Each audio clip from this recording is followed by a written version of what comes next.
दोस्तों, one day world cup 2023 में Chinnaswamy stadium के इतिहास का सबसे छोटा स्कोर बनाकर अंग्रेज श्रीलंका के हाथों 8 विकेट से हार गए। हार भी छोटी मोटी नहीं, 146 गेंद बाकी रहते। गौर करने वाली बात यह है कि 2007 वर्ल्ड कप से श्रीलंका अंग्रेजों को लगातार धूल चटा रहा है। लगातार 5वां वर्ल्ड कप और 5वीं शर्मनाक शिकस्त। पहले खेलते हुए अंग्रेज 33.2 ओवर में 156 रन बनाकर पैक हो गए थे। जवाब में श्रीलंका ने 25.4 ओवर में टारगेट को हासिल कर लिया। पाथुम निशंका और समर विक्रमा ने 156 गेंदों पर 137 रन जोड़कर श्रीलंका को प्रचंड जीत दिला दी। अंग्रेज 5 मैच में 1 जीत और -1.63 के नेट रन रेट के साथ 9वें स्थान पर पहुंच गए हैं। अगर दोस्तों 29 अक्टूबर को भारत ने इंग्लैंड को धो दिया तो लास्ट ईयर की चैंपियन इस वर्ल्ड कप से नॉकआउट हो जाएगी। अब इंग्लैंड की शर्मनाक शिकस्त की दोस्तों पूरी दास्तान दिल थाम कर सुनिएगा। जिस देश ने हम पर 200 साल राज किया, आज उसी भारत में उसकी इज्जत की धज्जियां उड़ाई जा रही हैं। जी हां दोस्तों, चिन्नास्वामी स्टेडियम में इंग्लैंड ने टॉस जीतकर पहले बल्लेबाजी करने का फैसला किया था। इस स्टेडियम को हिंदुस्तान में बल्लेबाजों का स्वर्ग माना जाता है। यहीं पर आरसीबी के लिए क्रिस गेल, एबी डिविलियर्स और विराट कोहली ने रनों की बरसात की है। ऐसे में लगा था कि इंग्लैंड बाहुबल दिखाएगा। हाय दिल के अरमान, अंग्रेज 33.2 ओवर में 156 रनों पर निपट गई। समझ में नहीं आ रहा है कि यह देश 2019 का वर्ल्ड कप कैसे जीत गया। कई बार तो लगता है कि अगर जिम्बाब्वे खेल रहा होता तो मैच में ज्यादा मजा आता। वैसे इंग्लैंड की शुरुआत बुरी नहीं थी। पावर प्ले के 6 ओवर में टीम ने बगैर नुकसान के 40 का आंकड़ा पार कर लिया था। श्रीलंकाई अनुभवी एंजेलो मैथ्यूज ने 7वें ओवर की तीसरी गेंद ऑफ स्टंप के बाहर गुड लेंथ पर डाली। रूम बिल्कुल नहीं था, लेकिन फिर भी डेविड मलान ने जबरदस्ती स्टीयर करने का प्रयास किया।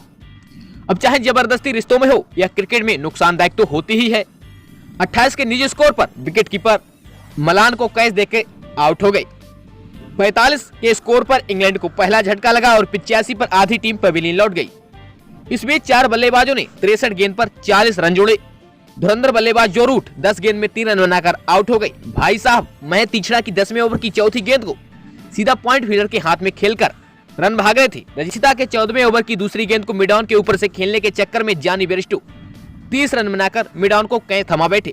अब बात उस खिलाड़ी की जिसके बारे में गौतम गंभीर ने कहा था कि वह इस वर्ल्ड कप में सबसे ज्यादा रन बनाएगा। जी हां दोस्तों, हम बात कर रहे हैं अंग्रेज कप्तान जोस बटलर की। लाहिरू कुमारा के 15वें ओवर की 5वीं आउटसाइड ऑफ फुलर लेंथ गेंद को ड्राइव करने के प्रयास में बटलर विकेट कीपर को बल्ले का किनारा तोहफे में दे बैठे। कप्तान साहब इस वर्ल्ड कप में तीसरी बार विकेट कीपर को कैच थमाकर पवेलियन लौट गए। लाहिरू कुमार के 17वें ओवर की अंतिम गेंद टप्पा खाने के बाद अंदर की तरफ आई। लिविंगस्टन फ्लिक करने के चक्कर में लाइन से चूक गई और एलबीडब्ल्यू करार दे दिए गए। इन्होंने मात्र 6 गेंदों का सामना किया और 1 रन की धुआंधार पारी खेली।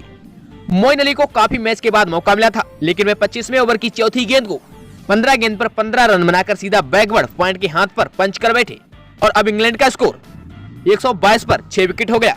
रजिता की 26वें ओवर की 5वीं गेंद पर क्रिस वोक्स भी बगैर खाता खोले बैकवर्ड पॉइंट को कैच दे बैठे। इतनी सारी राम कहानी के बीच आपने यह गौर किया होगा कि अभी तक बेन स्टोक्स का नाम नहीं आया है। दरअसल भाई साहब एक छोर संभाल रहे थे, लेकिन सवाल था कि कब तक। लाहिरू कुमार के 31वें ओवर की पहली 60 गेंद पर बेन स्टोक्स पुल शॉट सीधा मिड विकेट के हाथ में खेल बैठे। उन्होंने 73 गेंद पर 6 चौकों की मदद से 43 रन बनाए। अब आप कह सकते हैं कि स्टोक्स ने बड़े शॉट खेलने में जल्दबाजी कर दी, लेकिन अब कर दी तो कर दी। स्टोक्स के रूप में इंग्लैंड को 8वां झटका लगा और पूरी टीम 156 रनों पर पैक हो गई। जवाब में श्रीलंका का स्कोर 9 पर 1 और 23 पर 2 हो गया। कुछ पल के लिए गलतफहमी हुई कि अंग्रेज मैच में वापस आ सकते हैं, पर जैसे 1947 के बाद भारत से अंग्रेजों की हुकूमत हमेशा के लिए खत्म हो गई, वैसे ही पाथुम निशंका और समर विक्रमा ने इस तरह मैच से इंग्लैंड को खदेड़ दिया। निशंका ने 83 गेंद पर 7 चौकों और 2 छक्कों की मदद से 77 रनों की नाबाद पारी खेली, तो समर विक्रमा 54 गेंद पर 7 चौकों और 1 छक्के की मदद से ताबड़तोड़ 65 रन बनाकर नाबाद रहे।